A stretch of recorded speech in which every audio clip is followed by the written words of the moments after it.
What is up, everybody? Joe Sib here with you and my co-host, Anea Bogue. We are hanging out. Welcome to Rad Parenting. Great to be here.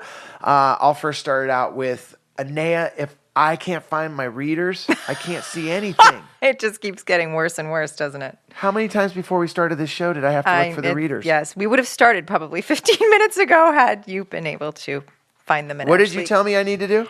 Have extra pair. Extra. That's what my parents do. They just have 20 pairs between them that they just lay strewn all over the house. At any given time, they have some at their fingertips.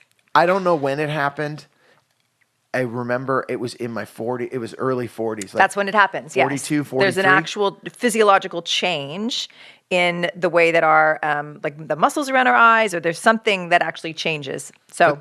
For the younger parents, I'll just describe it to you guys because I know I run into you all the time. Oh, I don't need readers. I'm like, let me guess, 35? You're like, yeah. I'm like, okay, cool. Give it 5 years. Exactly. And I remember the moment that I finally surrendered, took out the white flag I hear that you. I needed the readers. Because it's so much easier. Aren't you just like, oh, this is so much easier when I have these on? I don't know if it's that much easier because I am always looking for them. They're either on my neck or oh they're my gosh, why don't you get one of those little strings, Joe?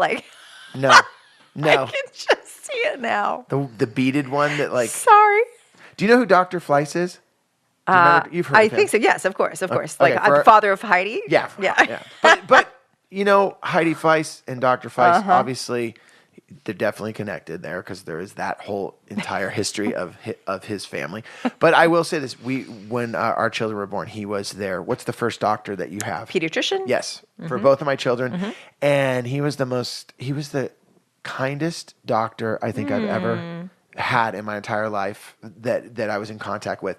And what I remember about him, just one example, and I've talked about him on the show before when we went surfing together. God bless you. This show is live. There was 2 sneezes right there. Sorry. What I remember about him was Nate, my son, wasn't walking right away.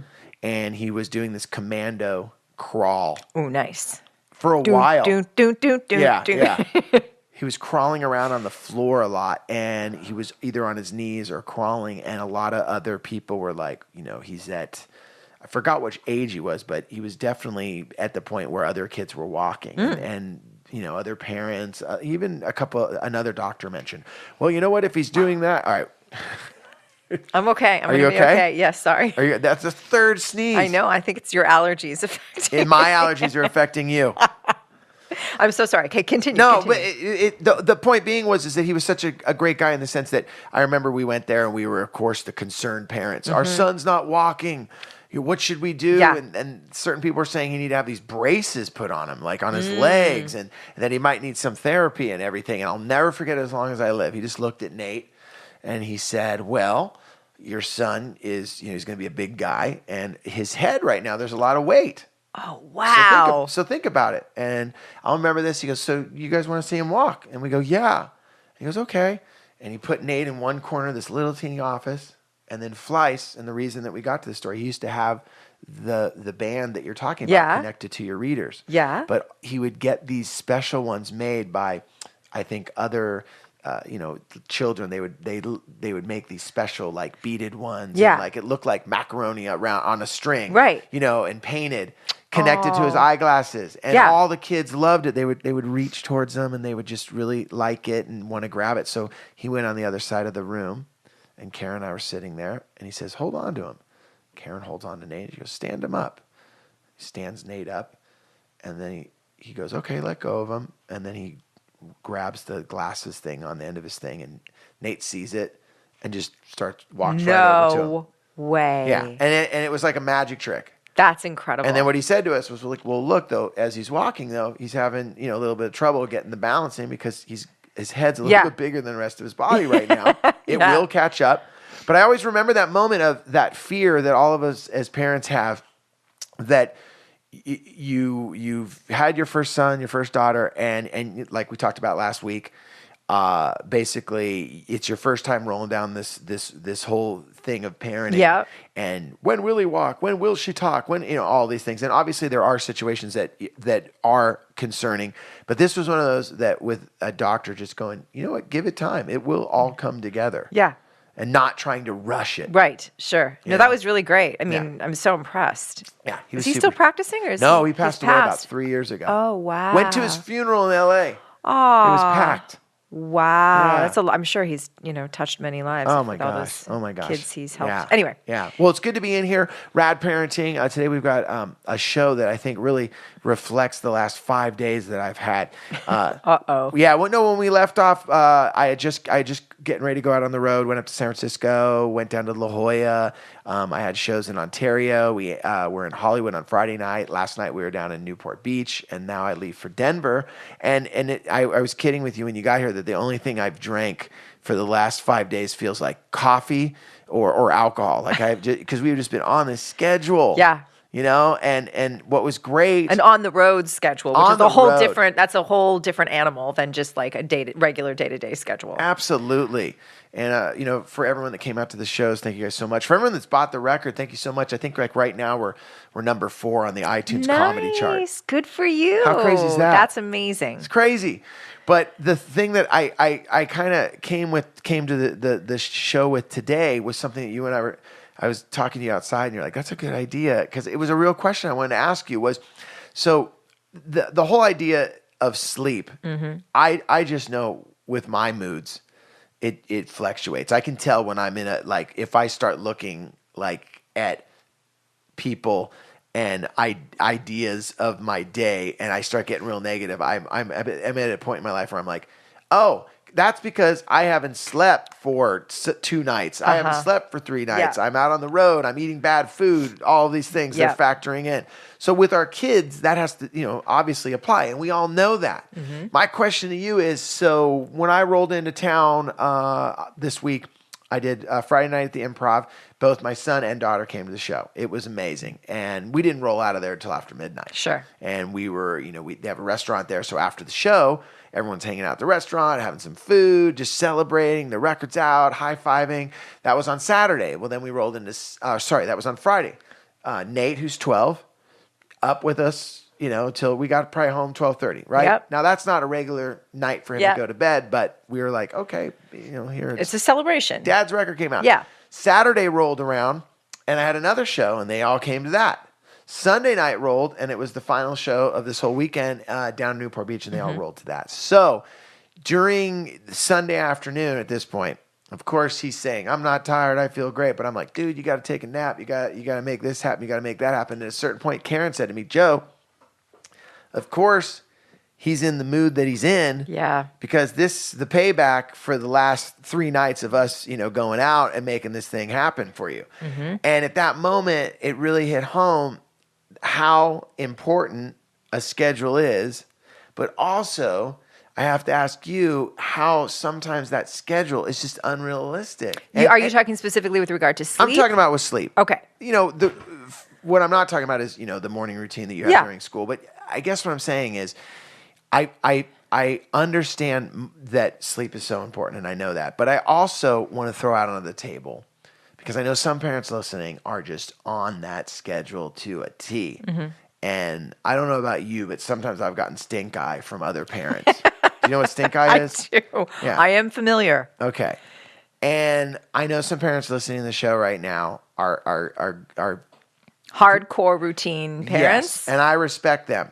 Mm-hmm. But I also feel our listeners are similar to us in the sense that stink eye might not exist in the sense of like, all right, it was a special event. That's cool that you did that. But I feel how important is sleep? This is the big question.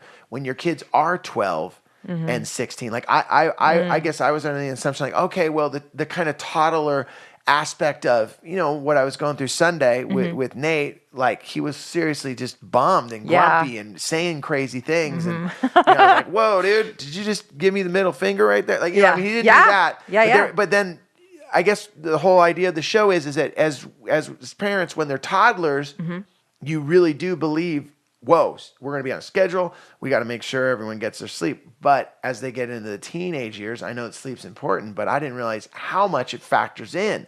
Yes. So with all of that said, I kind of want to just dive in right there. Okay. Of just the sleep the idea of sleep still so important. Absolutely. And what anybody who has an adolescent child, you've probably already recognized that. So this is a sort of second really profound, accelerated time of growth on many levels, further brain development, overall body.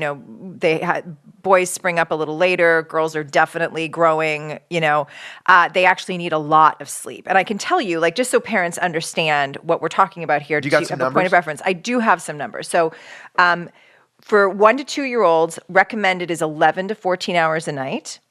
3 to 5 year olds, 10 to 13 hours a night. So that kind of encompasses those younger years where most of us are aware that our kids need a lot of sleep. They're going through a lot of growth, and so we need to factor that in. Ages 6 to 13, which frankly is a much broader age range than I would have used, but 9 to 11 hours. And I would say the younger they are, the higher they're on the higher end of that. And it could really be, let's just say 9 to 11 minimum. And then for 14 to 17 year olds, 8 to 10 hours a night. Okay. So the way that I think about sleep is much the same way as I think about nutrition. And so what you do with nutrition most of the time, so let's just say 80 to 90% of the time, what you're eating, what you're drinking, that is going to be reflected in your overall wellness, your energy, your skin, all of those things. I think that the very same thing applies to sleep. And to your point about like getting the stink eye from like super regimented parents, I would describe myself as definitely a routine parent, but I'm also very aware, and sometimes I've learned this the hard way, that there has to be room for flexibility. In part because, just in the day-to-day, like this is an example. If we use the food analogy, I would say, do you want your kid to be eating a cupcake every single day? I'd recommend no. But does that mean that if they have a birthday party or a kid has a birthday party at school, that they shouldn't have what I refer to as celebration food? No. I personally believe that should be a treat that they're allowed to have. Generally speaking, we want to monitor our kids' sugar intake, though. So the same thing with sleep. In this particular case, you were dealing with a celebratory context. And so the fact is, most of the time, most days of the week, let's say 6 days a week, Nate needs to get as much sleep as possible. And he falls into so let's just say he probably needs about 9 to 10 hours a night. You're saying 9 to 10 right there. And I'll tell you this right now, when I was looking at that, I just drifted into the regular week. Getting him to go to bed and get that 9 to 10 hours of sleep is super, super hard. How do you, give me the battle that you get sometimes with kids going to bed. So we need to chat about that. And I love the parents that love to tell me, well, my son, my daughter, they just go right to bed at 8 o'clock and they have no problem with that. And I go, I'm super jealous inside. But then there's a part of me that was like, well, that must be nice for you. That your child actually listens to you. Right. Because the last time my child listened to me, he was 2. Yeah. And my kids listen to me, but when it comes to something like that, there is that battle. We've talked about the battles here on the show, what you're going to pick, what you're not going to pick. But I do feel that battle is something that is important. So just sidebar really quick for the parents that are listening and they have that battle I have, and not for the little 5 to 6 year olds. I'm saying like a 12-year-old, a 13-year-old. How do you battle that? Okay, so first of all, ideally you have, and I don't think it's ever too late, but you have set a routine when they are younger. It's really, really critical, not only that they're getting enough sleep, but the ease with which you get them into bed, just like any other routine that you create. If you teach your kids early on that after they play with toys, they need to put their toys away and they don't move on to the next thing. You do that enough times, even if it's a battle at first, and it will start to settle in and they will start to do it automatically. They will understand that that's the expectation and it'll become a quote unquote routine behavior. So the same applies with sleep. And we've done a show before on sleep training or sleep learning, whichever you want to call it, which can start as young as 4 months. So if you are a parent listening and you don't yet have adolescent children, the sooner that you can build a routine in their younger less challenging years. And I say less challenging in the sense of like, we've established, most of us know that the adolescent years are all about becoming an individual and really pushing back against your parents and asserting your individuality and all of that. So it's a very difficult time to create a routine when their natural inclination is like, screw you. Like, I want to do my own thing. You're not going to tell me what to do, whatever, which only gets worse until they're, through their teen years. So it's really essential sooner than later to start a routine. In terms of how to get, because I think it's important to talk about, well, how do you not just create a routine, but how can you support your children in being able to go to sleep relatively quickly? And that's also connected to the routine. Now, before I say the word routine one more time, let me just say, for those of you listening out there who are, maybe running your family like you're in the military, while I, as a routine person, have, great appreciation for, schedules and so on, we also have to remember that our goal as parents is to prepare our children for the world outside and for real life. And the fact is, there's too many different elements and factors and people in the world that we interact with on a daily basis. And I think it sets our kids up to sort of short circuit when everything isn't running like a, super tight ship. And more importantly, I think that it makes it difficult for our children to have a certain degree of independence in making decisions on their own. I have heard children and adults alike talk about their inability to make a decision for themselves, to speak up for themselves, and so on, because somebody's always been making those decisions for them. So I think we need to keep that in mind. Do you ever feel that you do not have enough time in the day to do what you're supposed to get done? You're going to work. You're maybe trying to hit the gym, but you forgot that, I got to pick so-and-so up from daycare. I got to get my dad over to his doctor's appointment. I wanted to pick up the house before I left. Wow, check it out. How am I going to get everything done? Well, I'm going to tell you right now. Go to care.com. Care.com. Care.com is the world's largest digital marketplace for finding and managing family care. That is right. Family care needs can be unpredictable. You got sick kids. You need someone to stay home. Man, both parents are out there trying to make a living. Your kids get sick. Who's going to stay home? Who's going to miss out on that cash? Now you go to care.com and they'll have someone for you that can look after your kids. Don't stress your life away. Seriously, most working parents worry about their kids every minute of the day. You're more at ease and more focused when you know your kids or your parents or even your pets are well cared for. Best part is this, care.com provides access to a variety of background check options you can purchase to help make sure that you're making the best hiring decision. That's my favorite part right there. They're letting you know there's a million different things for you to check out on the background check options so you know who's going to be there with your kids or with your parents or with your pet taking care of the situation. Care.com. Check it out now. If you go to care.com right now, you ready for this? To save 30% off care.com premium membership, visit care.com/rad parenting when you subscribe, and you're going to get 30% off.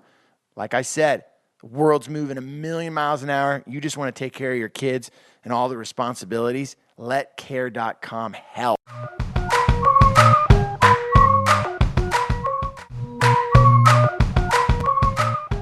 I love that point that you just made right there, because you really, first of all, you're making me feel great because my kids are totally going to be able to deal with like, I've been up all night. I don't know what to do. I got to go to school. We've probably leaned further on, if you're on the right and then I'm on the left, I feel like you and I both are kind of meeting right there in the middle, because we've had this schedule when they were younger, but as they go into their teen years, that schedule's just changed.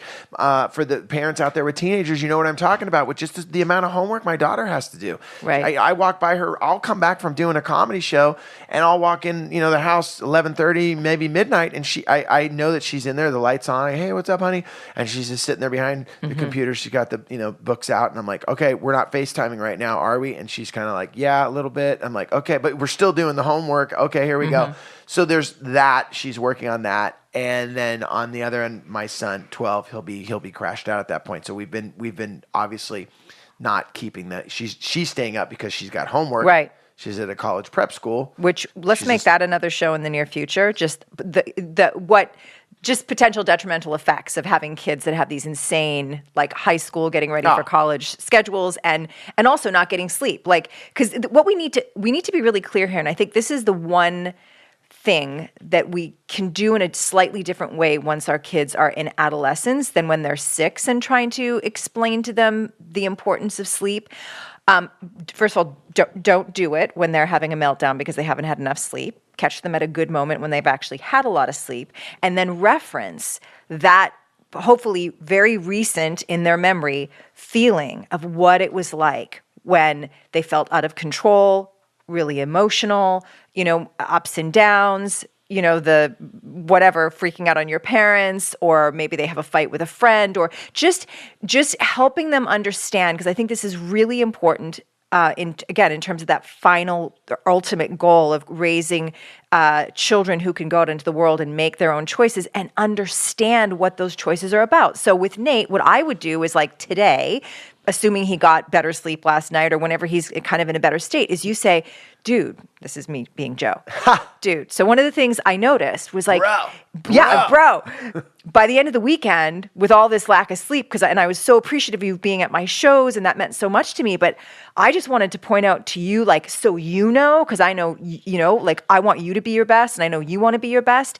Sleep is no less important than breathing and food and water for our bodies. And did you notice, like, how it impacted you and how much more difficult it was to move through the world when you hadn't had enough sleep? So that you're meeting them on a level where you're kind of guiding them to want to make that choice for themselves, as opposed to, you're going to do this because I'm your dad or I'm your mom and I say so. Well, the thing that's great, even having this conversation right here, is it's really making me reflect on, as much as I loved them coming to the shows, and I loved him being there. Not so much with Chessa, because her sleep, she didn't have the moments that he was having. Yeah.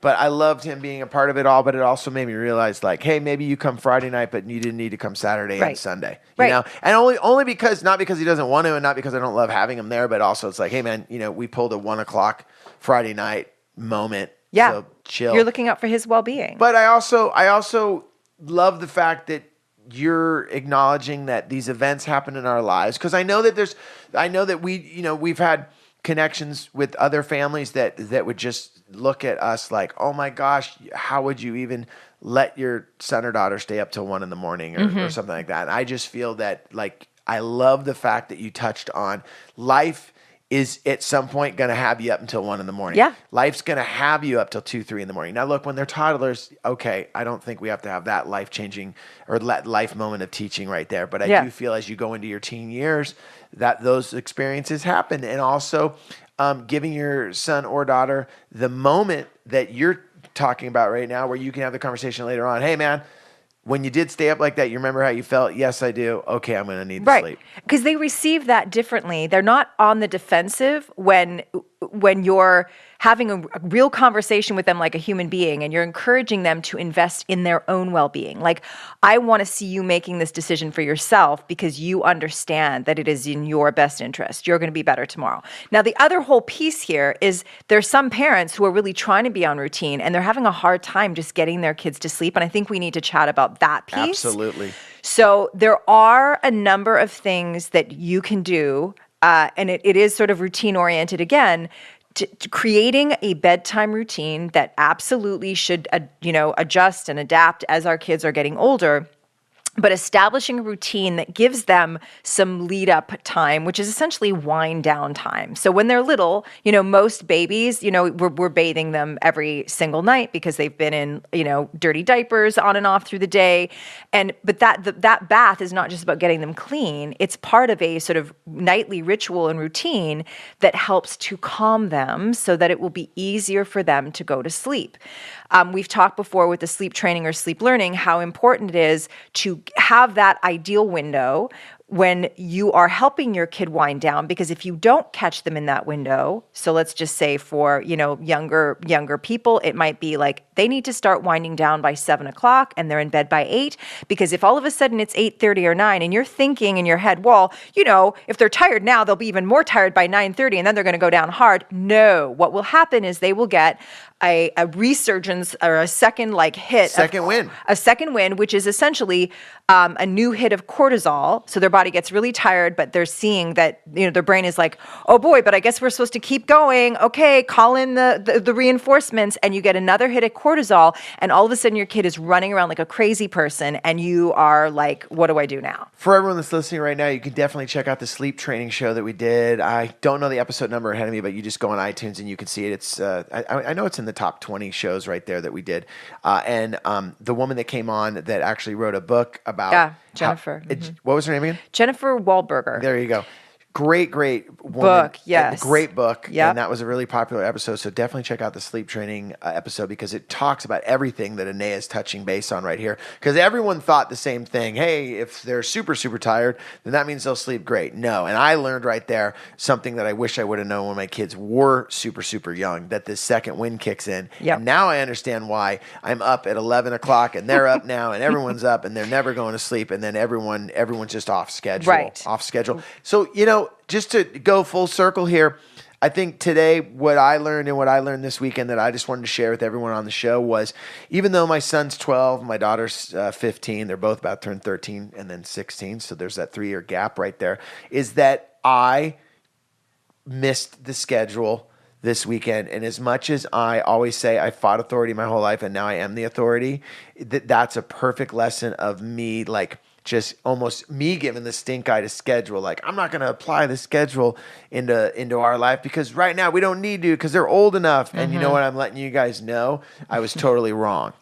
But what a wonderful opportunity and a teachable moment for you to now address Nate, not as a little kid telling him what to do, but helping him understand his body and how it works can make that choice. We had that talk on the way to school today. Awesome. Because he got a great sleep last night. So when he woke up, I was just like, it wasn't because we always talked about this on the show, and that's one of the things I love is that I just this last week I met parents, and it's a trip. They'll say rupture repair. Nice. Like I met this dude at the Punchline, and he's all rupture repair. Oh my gosh, that's awesome. awesome. I'm like, it sounded like a metal band, like rupture. That would be a good.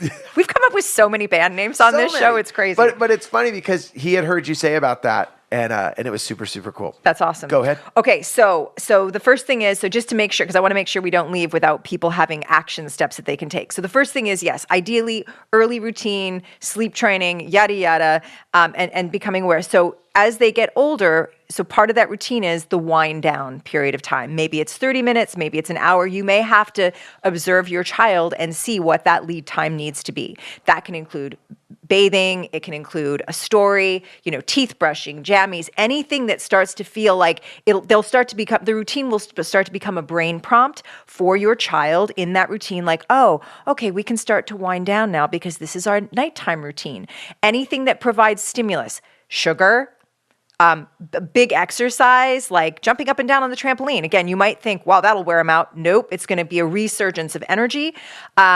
Video games, screen time, anything that's going to be stimulating the brain is what we want to stay away from. And things that are going to help to soothe and calm and wind down are the things that we want to do in that 30 to 60-minute period. Yes. So far, everything you just said right there applies to us as parents. Awesome. Yes. Can I tell you right now? Uh-huh.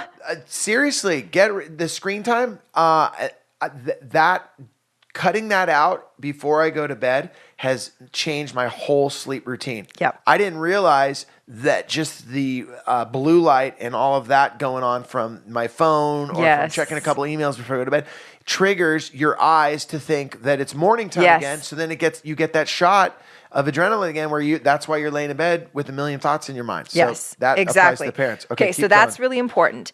The second thing is that if you have been working on a routine and your kid's pretty good, and all of a sudden he or she is going through a period where they are having difficulty sleeping, this is really important that we check in with your child, because it could be that this kid who's been a good sleeper is suddenly dealing with something that's anxiety causing. It could be bullying at school. It could be struggling with academically. It could be anticipating, something to do that's social or whatever. And you want to check in with him or her because you need to support them. We need to support our kids and give them tools to be like, oh, okay, well, let's talk that through for a minute and figure out what we can do with that tonight and how we're going to address it tomorrow. But know that I've got you. We're going to deal with it in the morning, so that kid's mind is not racing and the adrenaline's not cranking because they're afraid or anxious. Okay. So, and then the third one is to help give your child self-soothing techniques.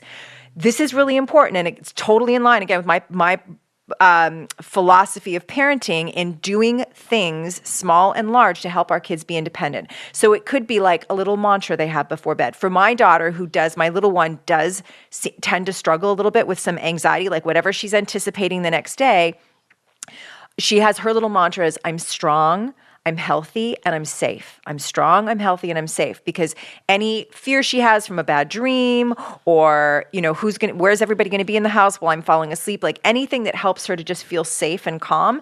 And so giving your child, maybe it's a meditation before bed, again, the book reading, whatever, but those things are really important because that will help your child when you're not around, because we can't always be around, to develop a sense of confidence in themselves and independence that I don't always have to rely on mom and dad to help me go to sleep. I can do this on my own. I got to ask you this question because I do know that you have a daughter that's 21. Have these techniques gone on with her as she's become an adult? 100%. It really is amazing. Like this little, I have this like great little lab that just sort of organically exists. But so my older daughter, all the routines from her childhood, including like when she wakes up, she makes her bed first thing. Even like 3 days ago, we were having a conversation. She was having like a total meltdown day. And the next day she said, Mom, I have to make sure that I get enough sleep, because the minute that I go 2 days in a row without having enough sleep, she goes, I just feel like I'm melting down. I didn't have to say anything. And I probably wouldn't have anyway, unless she was being, unruly with me and I felt like she was crossing a line.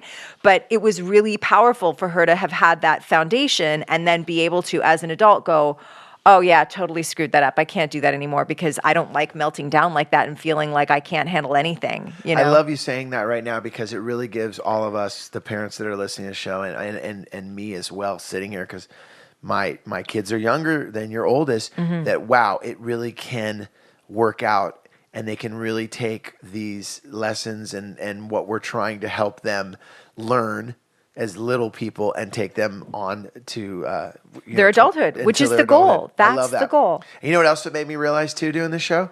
What? Why our tagline is called "She's the expert, he's not." Like literally, like I was like, that's why we do this show, because you're the expert and I am so not. I got to thank you so much for pulling all of this together in such a short span, because we were literally having coffee outside and we were going to do a show, you guys, dedicated to an email from a woman that basically has two identical twins. And it was called, Help Me Get These Babies Off My Tatas. I'll read that email next week. It was great. Got to thank everyone for all of the emails. Please keep them coming. We love getting them. And you know what? It really, really helps us pull together shows that you guys want to hear. As much as, it's Anea and Joe coming in here and talking about the topics we want it to be driven by you guys. This is your show. You're the community that listens. And I really, really want you to know, do not hesitate. It's radparenting@gmail.com. Super, super simple. Radparenting@gmail.com. Hit us an email. And keep those texts going too. Parenting to the number 313131. And that gets you guys all the information on shows, what's going on, different topics, and just keeping you in touch that way. Will they be able to, will our listeners outside of LA be able to listen to the live radio show that we're going to do in a couple weeks? Well, check it out. That's a little bit of an announcement. On May 12th, we'll be giving you guys more information. You'll be able to stream Anea and Joe doing Rad Parenting on KABC. It'll be on the evening 8 to 10 o'clock that Friday night. And we can take calls, right? With calls. Questions? Oh my gosh. Yeah, and you guys can listen from all over, anywhere that you can listen to the show on the internet. You'll be able to hear us live. And it's the first time that Anea and I will actually be doing a live show together. This is something that we've talked about doing. And KABC hit us up a while ago and said, hey, can you guys come in and basically do a live show? We're going to have some guests on it. I got a feeling possibly, if we can, we'll get Dr. Suzanne in there. Nice. That'll be fun. Yeah, you guys can give us a call. And it'll be more of a live opportunity for you guys to anything that you have on your mind that night, you'll be able to call us. Awesome. So that's May 12th looking forward to it. On KABC in LA, but I'll give you more information next week as well. Anything else, Anea, you want to add?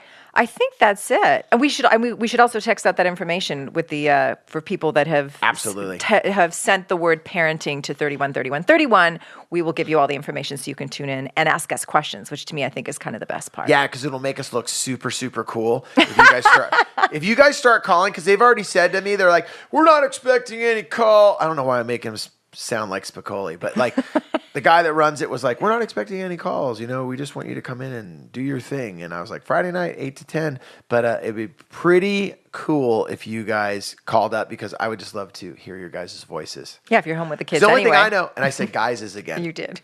You hate when I say guyses. It's not a word. It's not a word, is it? No, it's not a word. What am I trying to say? Just say your. But what am I saying? Well, I don't know, because I don't know.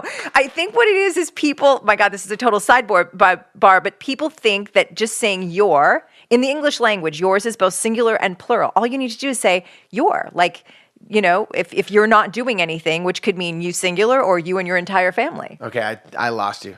You don't need to say guyses. It's just an unnecessary word. Okay, I totally drifted off, and for a second I was like, Please make her stop. Yeah, for a second right there, I started drifting off, and I go, God, I wonder what the surf's like today. Like for like 1 second, I seriously thought I might go surfing. That's why you still say guyses, Joe. Yeah. Oh my gosh. Everyone, thank you so much for listening to Anea and I. My name is Joe Sib. And Anea Bogue. And we're out of here. Late.